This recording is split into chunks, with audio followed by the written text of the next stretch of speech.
For the arancini, I'm gonna need 1 cup of short grain rice and 2 cups of water.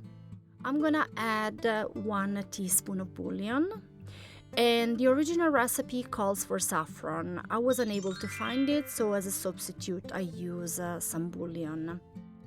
I'm gonna cook it until the rice is done, and then I'm gonna add 2 tablespoons of butter and half a cup of Parmesan cheese. I will mix everything together until everything becomes nice and creamy.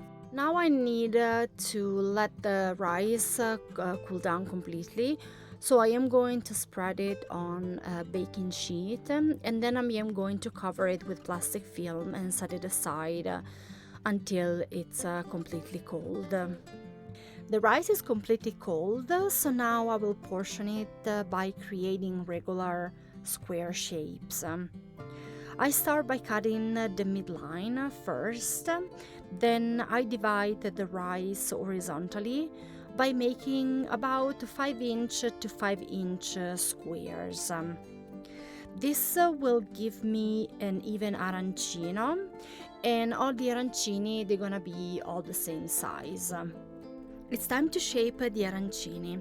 The first thing that I do, I wet my hands so the rice won't stick too much.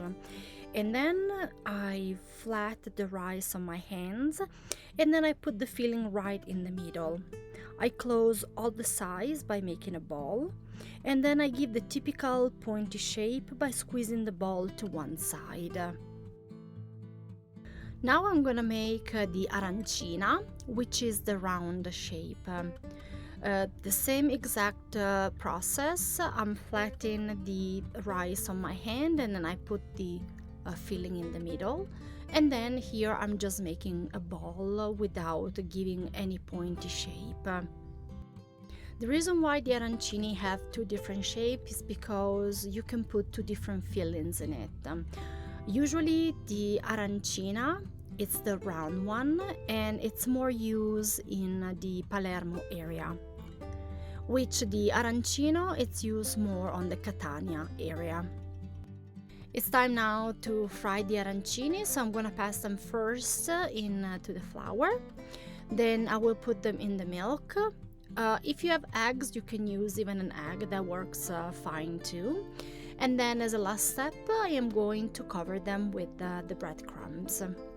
It's time to deep fry the arancini, so I heat up the oil at 365, and I am going to dip the arancini inside of the oil, let them cook for a couple minutes until the outside it's nice and crispy and they have a nice golden brown color. The arancini are perfectly cooked, they are nice and golden brown.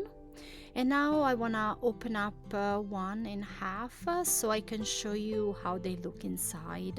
As you can see, the cheese, it's slightly gooey, and if you bite it, they are soft and creamy inside and nice and crunchy on the outside.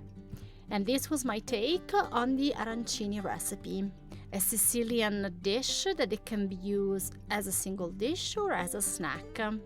Hope you enjoyed it. Thank you so much for watching.